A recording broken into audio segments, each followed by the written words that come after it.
Draga braćo i sestre, započinjemo korizmeno vrijeme slavljem srijede pepelnice, čiste srijede. Čitavo korizmeno vrijeme, čitava korizma je slavlje. Korizma jest, i ponavljamo to iz godine u godinu, ozbiljno vrijeme. Jako vrijeme.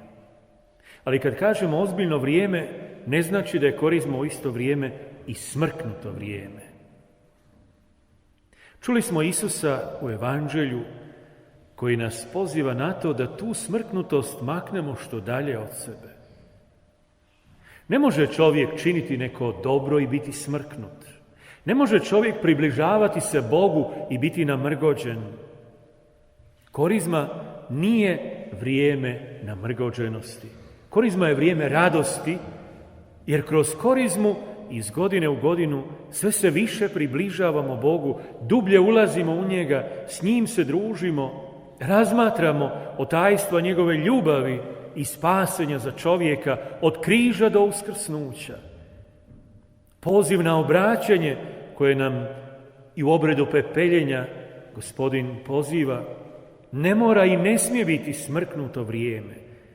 Teško vrijeme jest, jer je mijenjati sebe teško, najteže, ali jedino moguće.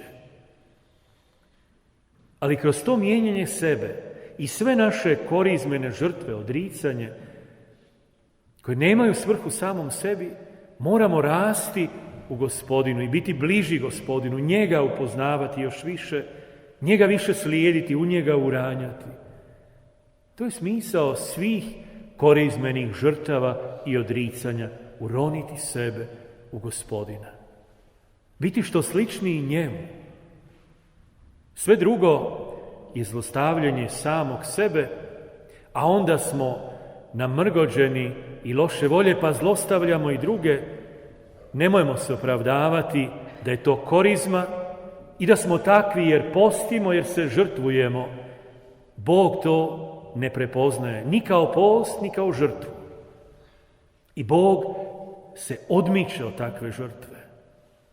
Bog radosno prihvaća radosnu žrtvu. Prihvaća žrtvu zbog koje ne ispaštaju svi oko nas, jer se mi kao žrtvujemo.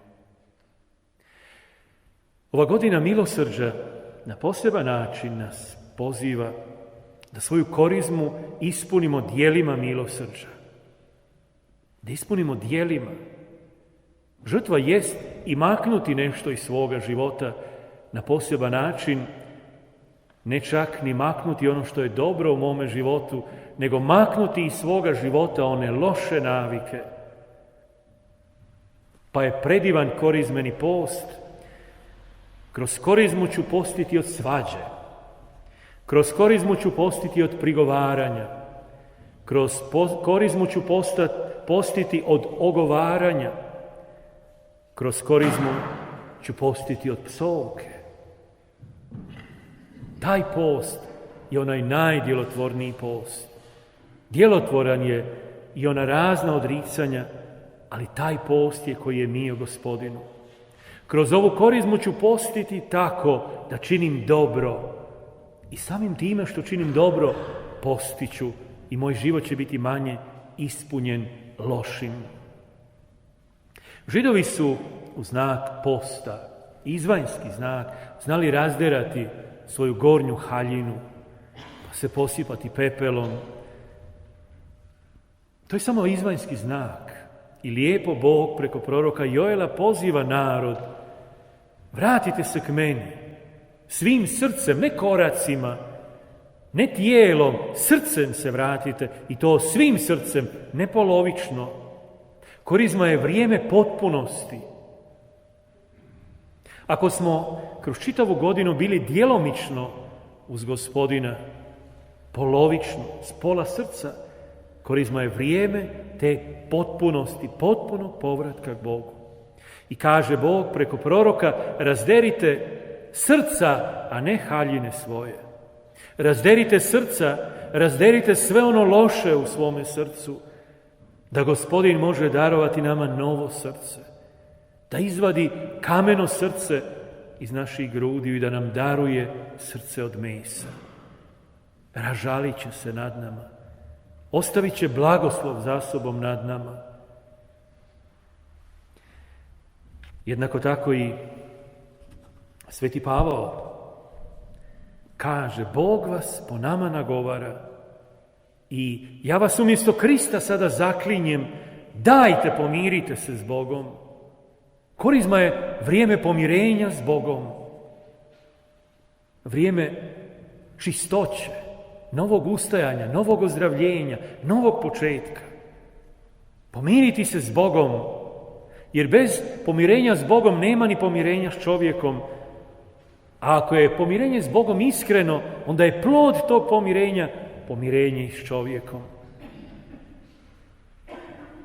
Da milost koju primamo ne bude uzaludna. Jer jest i može biti uzaludna ukoliko je naše srce zatvoreno, ukoliko nije pomireno s Bogom. Zamislite, netko ima automobil, a ne zna voziti, nema vozački. Onda je to što ima automobil uzaludno. Tako i Božja milost za nas može biti uzaludna ukoliko je naše srce zatvoreno.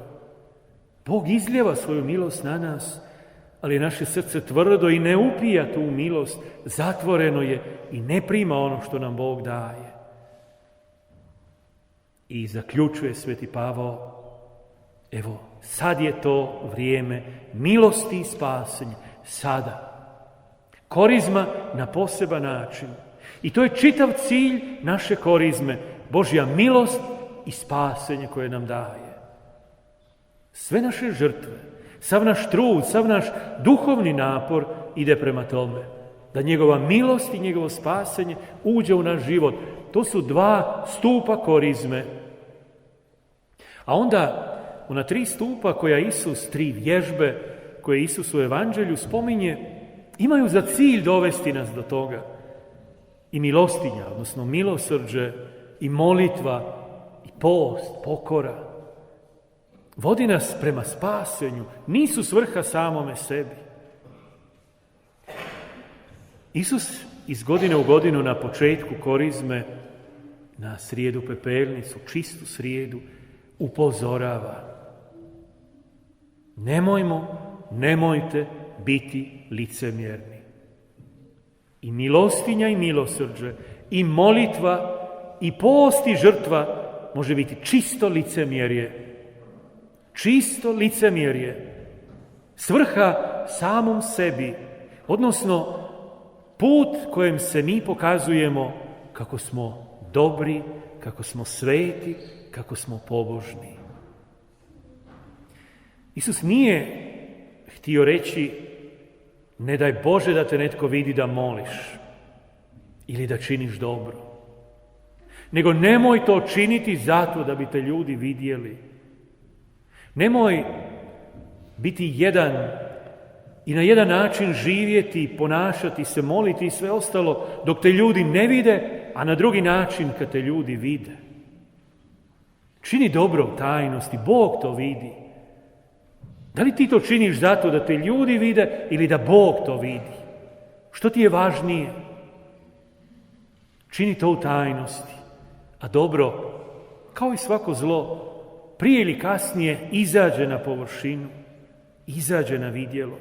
Ali Gospodin koji vidi u skrovitosti, uzvratit će ti. Pa kad činiš dobro, nemoj trubiti pred sobom da te ljudi vide. Poznata je rečenica iz današnjeg Evanđelja, neka ti ne zna ljevica što čini desnica. Neka čak ni lijeva ruka ne zna za dobro koje čini desna ruka. Pa kad moliš, nemoj to činiti zato i na način da te ljudi vide. Moli u skrovitosti svoga srca. Ma neka te ljudi vide, ali ti to ne smije biti važno. I ne smiješ zbog toga moliti. Pa i kad postiš, kaže Isus, licemjeri izobličuju lica da pokažu ljudima kako poste.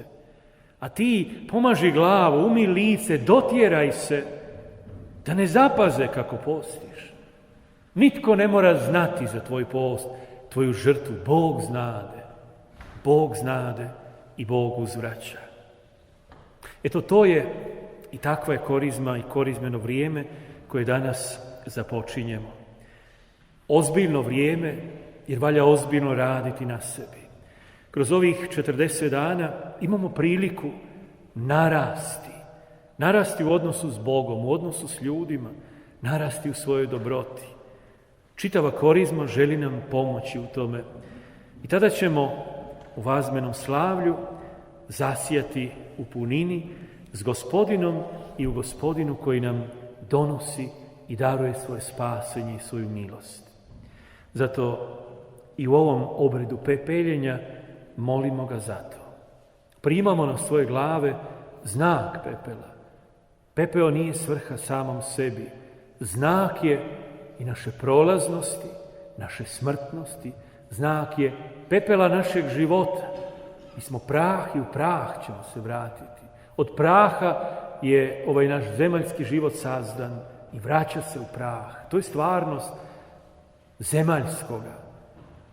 Ali je i znak obraćanja i novog života. Iz pepela naše smrtnosti Bog može uzdići i uzdiže, kao što je iz zemaljskog praha satkao čovjeka, može i nas ponovno satkati na novi život. Neka Gospodin u našem životu spali sve slabo, grešno i neka nas uzdigne da budemo novi ljudi. Pepeo koji primamo na svoje glave znak je obraćanja, znak je naše pokore, naše želje da ne ostanemo samo pepeo, nego da Gospodin od pepela našeg života stvara i oblikuje novog čovjeka. To nas poziva i ono što nam svećenik govori, obrati se i vjeruj evanđelju, vjeruj Božoj riječi da si ljubljeno biće, da je Bog uz tebe, da ti Bog pomaže. I to je taj zaokret u našem životu. Okreni se prema Božoj riječi, obrati se ili vjeruj evanđelju, jedno te isto je. Vratiti se k Bogu i vjerovati njegove riječi uključuje i jedno i drugo.